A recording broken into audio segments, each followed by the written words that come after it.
medierne på 100 meter butterfly.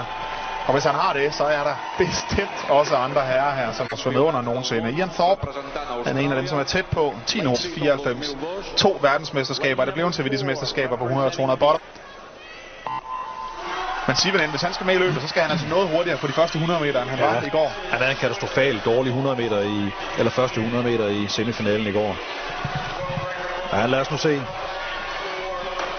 Michael Phelps bliver i hvert fald hurtigt ud, og så Ian Thorpe godt med ude, og Ian Thorpe skal også være med her efter de første 100 meter, hvis han skal gøre sig håb om en medalje. Og Sivanen noget bedre udlæg her også, og han har da også haft europarekord på rygcrawl, og han ved nok, hvordan der skal svømmes rygcrawl.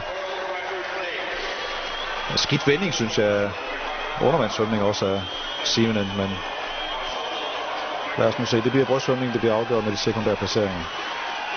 Thorpe i øjeblikket på anden plads. Det vil der helt sikkert ikke være efter brystsvømning. Bogle kommer godt nu også på bane nummer 3, faktisk op på 3. plads. Sivanen har svært ved at hænge på her, men han vil helt sikkert komme på de sidste 100 meter. Det er hans absolut stærkeste 100 meter, og langt under verdensrekorden. Under et sekund, eller over et sekund under verdensrekorden af Michael Phelps. Han er helt ustyrlig i det her afsnit, må man sige.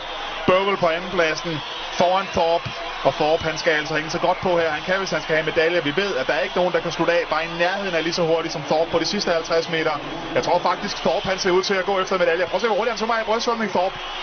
Det går stærkt den her gang. Han holder med Bogle af brystsvømning. Sivanen uden for billedet lægger faktisk og kæmper i øjeblikket om en bronzemedalje. Thorpe han er rigtig godt med. Sivanen lægger mærke til ham her nederst i billedet. Og så kommer Rosolino også. Rosolino på bane nummer 5.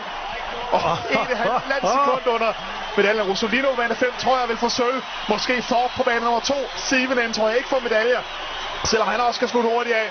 Men prøv at lægge mærke til en tid, han får her. Han svømmer mætlig ind i et helt andet århundrede, må man sige.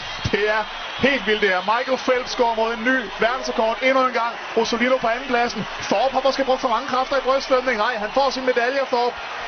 Men det bliver... Det passer ikke. Det er 56, jo, den er god nok. Halvanden sekund under verdensrekorden. Nej. 1:56.04. Har han altså slået 3 gange herinde for kort tid, og nu altså med 2 sekunder. Og hele 4 mand under de 2 minutter. George Bogle skuffende ind på 5. pladsen med.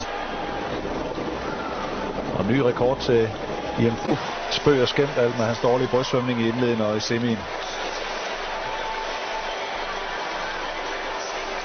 Og en sikken en verdensrekord. Den får lov at stå. Det er jeg helt overbevist om. I hvert fald indtil næste år. Det er altså, som vi var inde på den anden dag, så vandt han altså 3 forskellige. Another one, siger han bare, ja.